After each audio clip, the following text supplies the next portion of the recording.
as you know, and you've educated us that cannabis is kind of essentially yin energy, which is Hmm. more of the feminine. So Hmm. you've mentioned how what common myth is people think cannabis is going to destroy your memory and your brain, Hmm. but being feminine in its nature, and how it can be so relaxing to help us get into our feminine.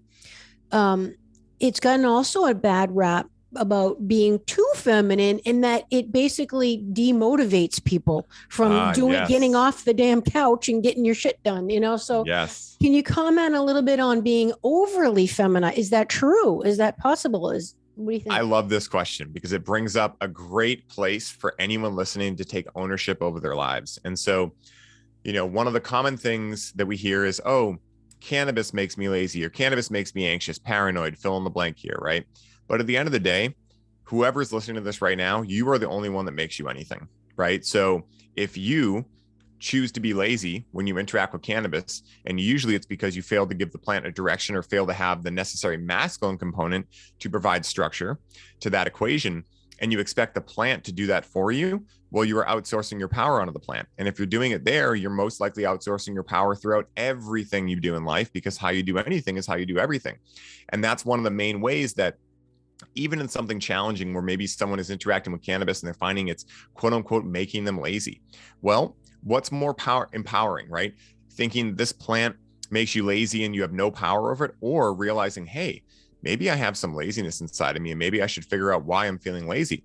Maybe it's not that you're actually lazy, but you don't have a deep enough why about life. Maybe you're not doing things that really fill your cup. Maybe you're not surrounding yourself with individuals that make you feel loved and make you feel alive and make you feel excited about life. There's so much we can learn in both the positive side of like, wow, those amazing experiences we have with cannabis or people or anything, but also the more challenging sides. Like, one of the things that I talk about a lot with cannabis is shadow work with cannabis, because what we just talked about right there is an aspect of shadow where someone ends up becoming lazy on cannabis.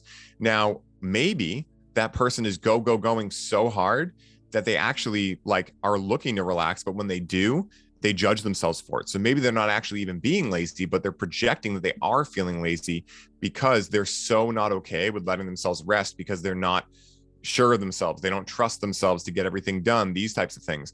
So there's so many, yeah, exactly. Like I went I'm through that raising my too. hand. I'm like, Yeah. that might be why I'm not a big fan of cannabis. Yeah. I'm Yeah. like, It's oh like, I God, I feel just want to attacked. sleep. Yeah. Yeah, I just want to sleep. Like, what's wrong with me? I can't get anything done. Yeah. Hmm. And it's fascinating. And so what I invite everyone to do is, no matter what results you've gotten with cannabis, if you choose to interact with cannabis, because like I said in the first part, not everyone is meant to interact with this plant, and you do not need this plant or any other psychedelic type plant to get you to have a high quality life. But certain people find themselves drawn to this plant. And so for those people that are listening, start thinking about any result you get as a lesson in disguise, as an opportunity awaiting your discovery.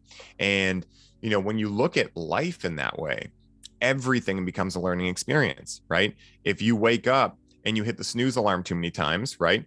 Well, you can learn something. You could either judge yourself and go, oh, I'm such an idiot for waking up late.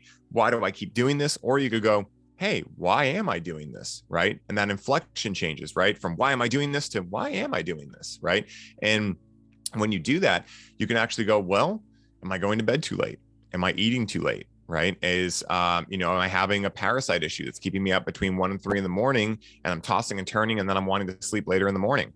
Am I, not filled up with what I'm doing? Am I going to a job I don't like? There's so many things that you can figure out just with that one example that I just stated. And so with cannabis, it brings a lot of that up. It really is the perfect plant to work with both the light side and the shadow side of our being.